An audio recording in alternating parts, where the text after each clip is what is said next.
President Trump's big, beautiful bill is getting a big boost from House Republicans. The measure passing through key committees before a full House vote, but some sticking points might cause a battle with Senate Republicans, including SALT deductions, which is the amount of state and local taxes a person can deduct. It has a major impact on blue states, also those with high property taxes. Right now, it is capped at $10,000. The House Ways and Means Committee, in charge of taxes, would like to see it raised to $30,000, but that's creating some rift among some blue state Republicans who want it to be even larger, a bigger deduction, and conservatives who want Medicaid cuts to hit sooner. So let's see where we stand right now with Missouri Republican and chairman of the House Ways and Means Committee, Jason Smith. Chairman, thanks for being with us here today.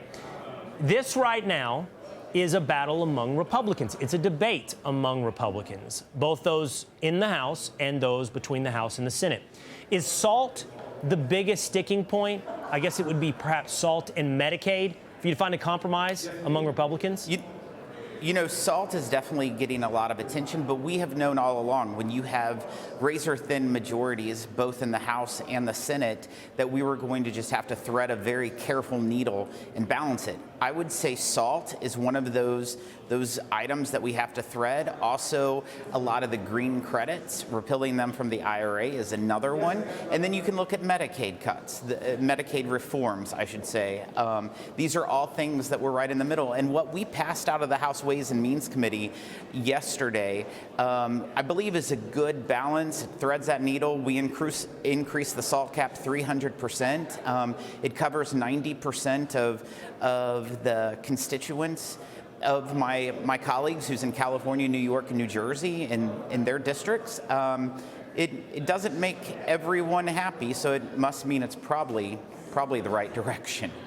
Well, if it can in fact earn their votes.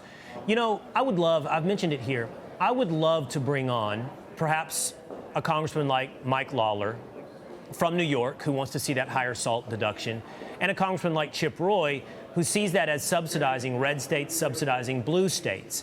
As you sit in these meetings, I understand why a New York Republican would want to earn that back for his constituents. But what is the argument to someone who lives in Texas or Tennessee or Florida that they should be paying for the tax write-down for people in blue states? Since Texas, your home state, doesn't have an income tax, you could actually deduct your sales tax, which in New York they can't because they deduct their property and their income, but most people don't keep all of their sales tax. What I will say is that there's various provisions of this tax code that are very important to certain different regions, whether it's the SALT state and local tax deduction in California, New York, and New Jersey, or whether it's the biofuels tax credit in the Midwest of Iowa, Nebraska, South Dakota. And of course, there's a lot of different tax provisions very important to Texas when it comes to the oil industry.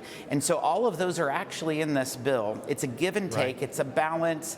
It's just trying to deliver all of the president's priorities. And we're going to do that. We're going to make permanent his 2017 tax cuts. We're going to deliver no tax on tips, no tax on overtime, no tax on Social Security, and also allow people who purchase autos made in the United States to be able to deduct that interest. A lot of really good things in the code, and I just encourage my colleagues to look at all of it.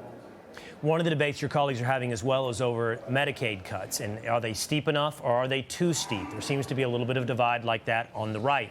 Congressman Roy was on our program yesterday, and he said whether or not it's SALT or whether or not it's Medicaid cuts, it's not enough. And he reflects some other voices out there, like some senators that he'll have to go through eventually as well, like Ron Johnson. This is what they had to say. There's a lot of overlap there for the big blue states that are taking a lot of Medicaid money for all of these able-bodied people. I think we need those reforms. So if they want their SALT increase, maybe they should come work with us on Medicaid. I think that Scott Bessent is right, but let's be very clear. All we're talking about, to Ron John's point, Senator Ron Johnson, is $150 billion a year in savings in this bill out of a $7 trillion spend for your government. Chairman, is there enough? Is it enough deficit reduction to get the votes that you're going to need to pass the House and the Senate? You know, failure is not an option, Will, because if we're not able to pass this bill, what's even worse is that there's zero spending cuts. And what's even worse is that all the IRA credits are intact. That would happen if we're not able to pass this bill. If we pass what the House is projected to pass, and that's when we pass what the House is projected to pass, the $1.5 trillion worth of cuts would be 300% more than what's ever been cut by any Congress in the history of America. But we could do better. I totally agree. But it's all about balancing, and we can't lose more than 3 people, so we just have to thread that needle. But if we can't pass this bill, there's going to be zero in cuts. That's what I would let my colleagues know. And a tax increase as well. All right, Chairman, thank you so much for being with us here today. Thanks, Will. Hey, it's Will Cain. Click here to subscribe to the Fox News channel on YouTube. It's the best way to get our latest interviews and highlights. And click to subscribe to the Will Cain podcast for full episodes right now.